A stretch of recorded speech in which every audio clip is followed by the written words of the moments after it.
जीरी का सीजन सिर पे है और सरकार ने कुछ ऐसे कानून बना दिए हैं जो राइस मिलर के लिए पूरा करना मुश्किल है।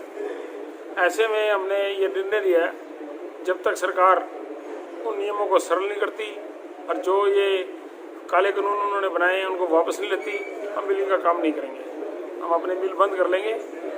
सरकार को सोचना चाहिए कि इतने मंदी का दौर चल रहा है, हर आदमी बेरोजगार है, काम नहीं है मार्केट में। ऐसे में अगर जो लोग काम कर रहे हैं उनको भी काम करने नहीं दिया जा रहा है, ये बहुत बुरी बात है।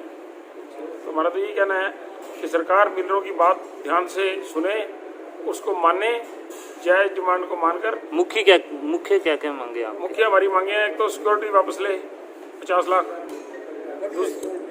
दूसरी प्रॉपर्टी की गारंटी मांग रही है, जितनी जीरी देगी उतनी गारंटी लेगी, वो वापस ले। 50% बारदाना दे पिछली बारों की तरह। रजिस्ट्रेशन कराने के लिए सरकार ने इस बार क्षेत्र में जो रजिस्ट्रेशन होती थी उसको चंडीगढ़ कर दिया, उसको वापस यहाँ करें, नहीं तो ये भ्रष्टाचार की दुकान खुल जाएगी। और इसके अलावा कई ऐसी डिमांड हैं जो हमने अभी सभी भाइयों के विचार लेके नोट करी जा रही है, उसके ऊपर फिर सभी पत्रकार भाइयों को उसकी सूचना दे दी। आगे की क्या रणनीति रहेगी? आगे की रणनीति है कि फिलहाल हमने ये मन बनाया कि हम कोई काम नहीं करेंगे और आड़ती, राइस मिलर और किसान अपने हकों की लड़ाई मिलकर लड़ेंगे। अभी तक किसी राइस मिलर ने रजिस्ट्रेशन नहीं कराया और सभी लोग सरकार का काम करने के लिए हाथ खड़े कर रहे, असमर्थ हैं, हाथ खड़े कर दिए। हमारा जो आज की मीटिंग है वो मेन जो कारण है हमारा मीटिंग का कि जो धान की पॉलिसी एक नई अपने आप मन मर्जी से बनाकर हमारे ऊपर थोपी जा रही है, उसका हम विरोध करने के लिए यहाँ इकट्ठे हुए हैं।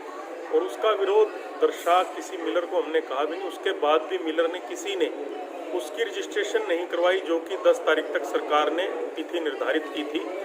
1332 राइस मिलें इस टाइम हरियाणा में, उसमें से किसी ने भी कोई रजिस्ट्रेशन नहीं करवाई। वो क्यों नहीं करवाई? क्योंकि इन टर्म एंड कंडीशन पे हम काम करने में असमर्थ हैं। पिछले साल जो 10 लाख की एफडी हुआ करती थी, उससे पिछले वर्षों में वो 7 लाख की और 3 लाख की हुआ करती थी, जो 10 लाख और 5 लाख कर दी। इस बार वो 50 लाख और 10 लाख कर दी। बारदाने की कंडीशन लगा दी कि बारदाना 100% मिलर लगाएगा, जो कि नहीं लगा सकता। उसके बावजूद उसकी प्रॉपर्टी प्लज की जाएगी, जो कि मिलर दूसरा काम भी कर रहा है, ऑलरेडी उनकी प्रॉपर्टी प्लज है।